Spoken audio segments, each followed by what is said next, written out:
J'ai commencé l'entrepreneuriat à l'âge de 16 ans et à 17 ans, j'investissais mes premiers euros sur les marchés financiers. À l'âge de mes 30 ans, j'ai vendu une entreprise qui m'a permis d'atteindre les plus de 10 millions d'euros de patrimoine. Je suis l'auteur best-seller du livre Libre, comment se créer des sources de revenus passifs avec un petit capital, et je suis aujourd'hui à la tête d'un fonds d'investissement qui s'appelle onlineasset.com qui permet à des investisseurs de nous rejoindre sur des opérations de private equity dans le secteur des sites internet rentables. J'ai aussi ouvert par plaisir plusieurs restaurants qui avoisinent les 5 millions de dollars de profit sur ces 12 derniers mois. Salut, c'est Théo et dans cette vidéo, je vais vous donner un condensé de mes meilleurs conseils en termes d'investissement depuis que j'ai commencé. Mes premiers investissements sérieux ont été faits à l'âge de 21 ans, aujourd'hui j'en ai 31, j'ai 10 années d'expérience réussie mais aussi d'erreurs que je vais vous aider à éviter de commettre pour aller directement à l'essentiel. Le premier conseil que j'aimerais partager avec vous, c'est la vitesse à laquelle se dévalue votre monnaie.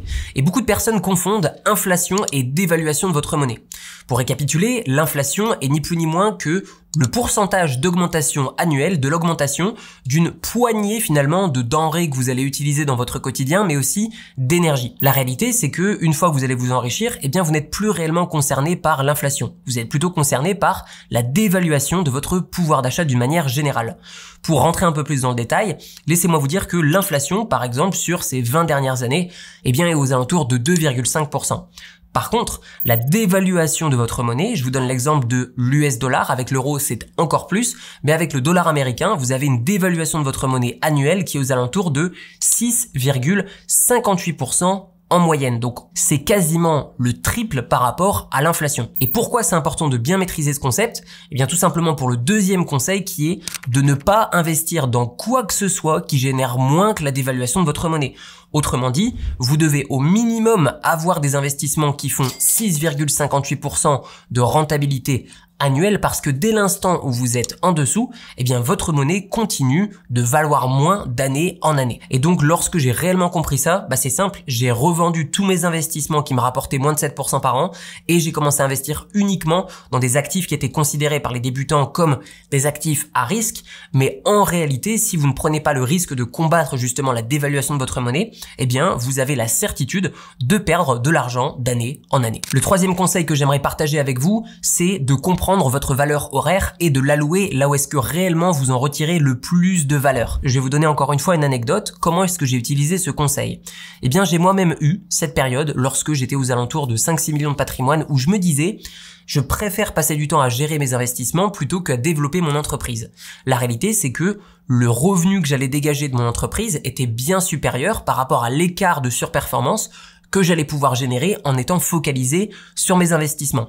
Donc la réalité en termes d'investissement, c'est que vous pouvez passer la totalité de votre temps à gérer vos investissements à la condition que l'excédent que vous allez gagner est supérieur à ce que vous auriez pu gagner dans le même laps de temps à développer votre entreprise. Et si vous tout simplement vous vous enrichissez plus vite en restant focalisé sur votre boîte et en investissant de manière passive, eh bien c'est qu'il faut rester focalisé sur votre boîte et investir de manière passive et regarder le moins possible vos investissements parce que votre valeur est ailleurs. Quatrième conseil, la volatilité et le risque sont deux choses totalement différentes et souvent mélangées. Laissez-moi vous donner un exemple très concret. Les marchés financiers, sur le long terme, ont très peu de risques, mais beaucoup de volatilité sur le court terme. Les banques, par exemple en France, n'ont aucune volatilité, mais un très grand risque. Si vous laissez dormir votre argent sur un compte bancaire en France, déjà, vous perdez déjà de base l'équivalent de 6,58% de votre valeur d'achat d'année en année. Donc autrement dit, après quelques années, très rapidement, vous vous retrouvez avec 2 fois moins de valeur d'achat que si vous aviez investi par exemple sur un produit financier qui allait répliquer la vitesse de dévaluation de votre monnaie. La réalité, c'est que en laissant dormir par exemple votre argent au sein d'une banque française, eh bien tout simplement vous supportez le risque que si la banque fait faillite, vous n'allez pas retrouver votre argent. J'avais fait une vidéo détaillée qui vous montrait quelles étaient les garanties et les assurances qui étaient derrière cette fameuse garantie des 100 000 euros par compte par personne en France. Eh bien, je vous ai prouvé que même si toutes les garanties de dépôt et les assurances se déclenchaient, eh bien effectivement, ce ne serait pas assez pour couvrir 0,5% des dépôts qui sont dans ces grosses banques en France. Et donc, c'est bien la preuve que la volatilité et le risque sont deux choses qui sont totalement différentes. Et en tant qu'investisseur, vous devez avoir le moins de risques possible, mais pour éviter ce risque, il faut accepter un certain niveau de volatilité. J'aime dire que en bourse, vous ne payez pas avec votre argent, mais vous payez avec vos émotions la volatilité. Mais l'upside sur le long terme, c'est que réellement, vous vous enrichissez d'une manière passive. Le cinquième conseil que j'aimerais vous donner, c'est de comprendre quel est le premium de liquidité. Admettons que vous avez des millions de patrimoine, mais vous avez investi surtout dans de l'immobilier physique et vous avez investi surtout dans des produits, par exemple, bancaires ou du gouvernement qui bloquent votre argent sur une longue période de temps. La réalité, c'est que si vous avez un changement de vie, par exemple, vous vous mariez, vous souhaitez déménager en couple, ou alors vous divorcez, ou alors vous avez des enfants, et bien malheureusement, si vous avez tout cet argent qui est bloqué à droite à gauche, et bien vous ne pouvez pas l'utiliser et vous êtes un petit peu l'équivalent de quelqu'un qui a pas du tout le même niveau de patrimoine que vous auriez s'il était un petit peu liquide. Donc comprendre le premium de liquidité, c'est de vous demander quelle est finalement la performance que j'accepte de faire en moins par rapport à un investissement qui est illiquide si cet autre investissement me permet d'être utilisé pleinement pour d'autres types de besoins ou d'autres types d'investissements à un moment donné. Sixième conseil, conservez des liquidités à la hauteur de vos besoins potentiels. Personnellement, j'ai toujours à peu près 3 mois de dépenses qui sont disponibles sur mes comptes bancaires et tout l'excédent, même s'il n'est pas investi, eh bien, il dort sur des comptes qui vont générer des rendements qui sont associés, qui sont adossés ni plus ni moins qu'au rendement qui est donné sur des obligations de l'État américain sur le court terme, donc aux alentours en ce moment de 4,5%. Ce qui veut dire que mon argent qui doit être dépensé sur ces 3 prochains mois ne travaille pas, mais tout l'excédent est constamment en train de travailler pour moi. Septième conseil, ne pas investir aujourd'hui, c'est s'assurer de ne pas s'enrichir. Je vais vous donner un exemple très concret avec un taux d'évaluation de votre monnaie de 6% par an. Eh bien, tous les 11 ans, vous divisez votre patrimoine par 2. Et je vais vous donner une petite anecdote. Lorsque j'ai commencé réellement le business, vraiment à faire des vrais sous, c'était aux alentours de 21 ans. Je commençais à gagner 10-15 000 euros par mois. Et pour l'époque, eh bien, honnêtement, je rencontrais assez peu de personnes. Mais je rencontrais tout de même des millionnaires à l'époque. La réalité, c'est que aujourd'hui, eh bien, ces personnes que j'ai rencontrées il y a de ça des années, la plupart d'entre elles se sont focalisées à faire du business et non pas investi ou très peu. Et la plupart d'entre eux sont un petit peu retournés à la case départ parce que simplement en maintenant le même niveau de business que vous aviez il y a de ça 10 ans, eh bien, d'un point de vue d'évaluation de votre monnaie, vous gagnez 2 fois moins en termes de pouvoir d'achat aujourd'hui.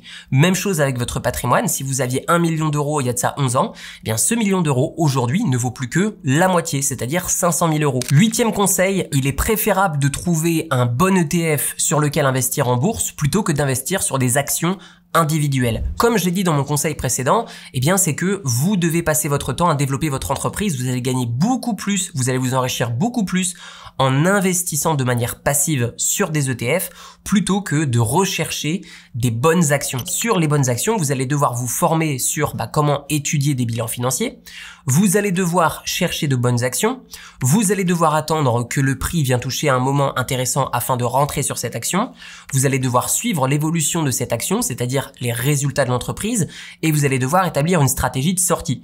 Chose qui n'est pas du tout le cas sur l'investissement dans les ETF de manière passive parce que vous avez finalement besoin d'être formé sur l'investissement en bourse, mais uniquement sur le fait de trouver un ETF qui correspond à votre stratégie.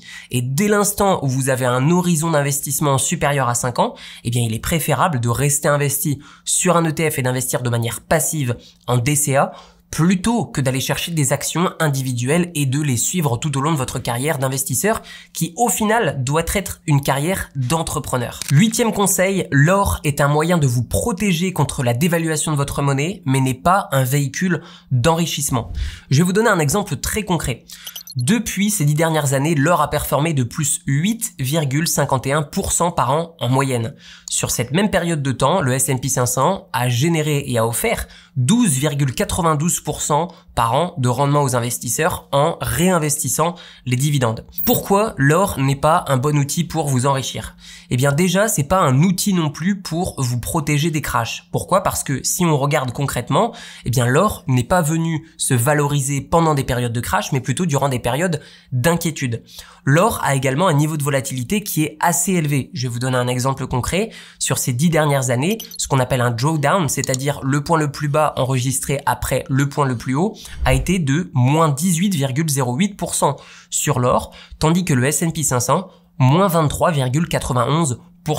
Donc on peut voir que en effet, les actions sont davantage volatiles que l'or. Par contre, l'or aussi a un niveau de volatilité qui est certain et il ne vient pas s'apprécier dans les périodes de crash parce que justement, les investisseurs qui souhaitaient se protéger en cas d'inquiétude, eh bien c'était en cas d'inquiétude que les marchés tombent. Et donc quand les marchés financiers tombent, les gens viennent revendre leur or pour acheter des actions au rabais. Comment ça se fait? Eh bien, c'est dû principalement à une méconnaissance de qui achète de l'or. Beaucoup de personnes pensent que l'or est acheté principalement auprès des gouvernements, auprès des banques centrales.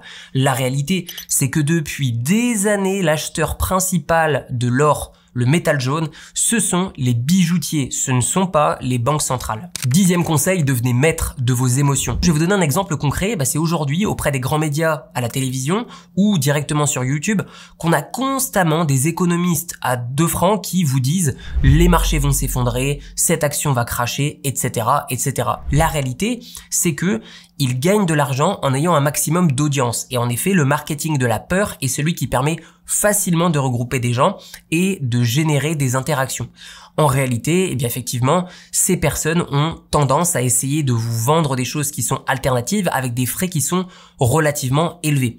Et donc c'est à vous, en tant qu'investisseur, de savoir déterminer quel est l'intérêt de la personne qui va vous donner une information qui est la plupart du temps négative. Donc souciez-vous tant des personnes qui vont vous promettre monts et merveilles, mais souciez-vous aussi des personnes qui vous disent à longueur de journée qu'il va y avoir un crash la semaine prochaine. 11e conseil, ne vous comparez pas aux autres et encore moins sur le court terme, parce qu'il y a des stratégies qui sont gagnantes uniquement sur le long terme et il y en a d'autres qui sont gagnantes peut-être parfois sur un laps de temps qui est limité. Il y a aussi le facteur chance et donc vous devez prendre en compte tout ça et vous demander est-ce que cette stratégie de cette autre personne peut être recopiée sur mon propre portefeuille, sur mon propre patrimoine en prenant en compte mes propres objectifs parce que peut-être qu'il y a d'autres personnes qui souhaitent tout simplement investir de l'argent pour faire des fois 10 000 et peut-être que vous, votre objectif, c'est simplement de faire plus 10% par an mais de manière beaucoup plus stable parce que vous avez par exemple un projet de vie, parce que par exemple vous avez des enfants, parce que vous avez à charge une personne ou plusieurs et donc il est important de bien prendre en compte l'image globale de l'investisseur avant un investissement gagnant sur le court terme. 12e conseil, vous devez ajuster votre appétit au risque et être réaliste sur vos attentes en termes de gains. Je vais vous donner un exemple concret. J'ai investi sur le S&P 500 il y a de ça 3 ans un très gros volume de mon patrimoine et j'ai fait plus 90% en 3 ans. Est-ce que ce serait réaliste pour moi que de me dire cela va continuer comme ça et que les marchés financiers ne peuvent pas chuter ou corriger? Eh bien, ce serait une erreur. J'ai besoin de rester réaliste par rapport à mon niveau de risque, mais aussi aux attentes que je peux avoir en termes de profit. Et c'est pas parce qu'un investissement n'a pas crashé ou n'a pas chuté par le passé qu'il ne le fera pas à l'avenir. Je vous donne l'exemple. Par exemple, ces 3 dernières années des obligations de l'État américain, eh bien la plupart du temps pour beaucoup de personnes, c'était l'investissement le plus sécuritaire qui existait. La réalité, c'est que les obligations sont venues crasher et en effet, eh bien, c'était une classe d'actifs qui avait jamais subi un crash aussi fort. Même chose avec l'immobilier en France. Tout le monde se dit l'immobilier en France, c'est très sécuritaire. Pourtant, par exemple, sur des zones comme Paris, il y a des pertes sur 1 an qui sont assez importantes. Donc, vous devez toujours vous remettre en question et vous dire, est-ce que c'est parce que ça a déjà fait autant que ça va continuer?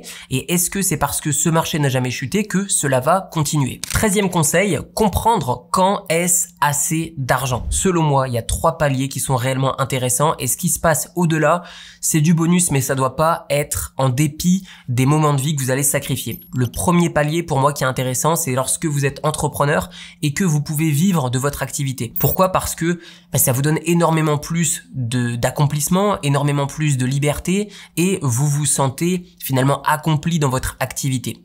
Le deuxième palier qui est intéressant, c'est lorsque vos revenus passifs vont commencer à couvrir vos besoins. Autrement dit, je suis entrepreneur, j'ai investi et je dépense par exemple 2-3 000 euros par mois et je vais gagner 2 à 3 000 euros par mois de revenus passifs.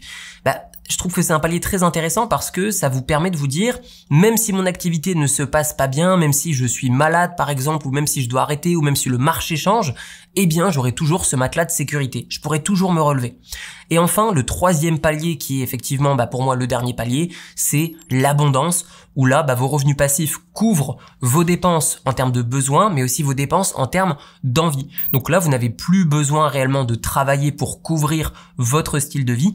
Et c'est selon moi un moment qui doit être important pour vous parce que vous devez à un moment donné vous demander est-ce que cet excédent que je vais générer, j'en ai réellement besoin ou est-ce que je ne serai pas tout simplement plus heureux à faire d'autres choses comme par exemple un business passion qui rapporte pas beaucoup, faire de l'humanitaire, créer une famille, aider mes proches, aider mes amis, etc. Donc il y a un moment donné où il faut quand même se poser la question à savoir est-ce que cet excédent vaut le coup par rapport à ce que je ne vis pas à côté. 14e conseil, c'est votre allocation patrimoniale qui déterminera la qualité de votre sommeil. Je pense personnellement que beaucoup de personnes devraient réfléchir à ce qu'elles ont réellement envie et besoin et déterminer quel est le véhicule d'investissement qui va leur servir de la meilleure manière possible, c'est-à-dire le ratio entre performance, risque, volatilité et niveau de gestion, et tout simplement rester focalisé sur ce type de véhicule et se couper tout simplement de ce que vous pouvez entendre auprès d'autres investisseurs qui ont peut-être juste plus de performance sans vous montrer la face cachée de leur quotidien qui est le stress et le manque de sommeil. Le 15e conseil que j'aimerais partager avec vous, c'est la réponse à une question qui m'est souvent posée qui est est-ce que 1 million d'euros c'est suffisant?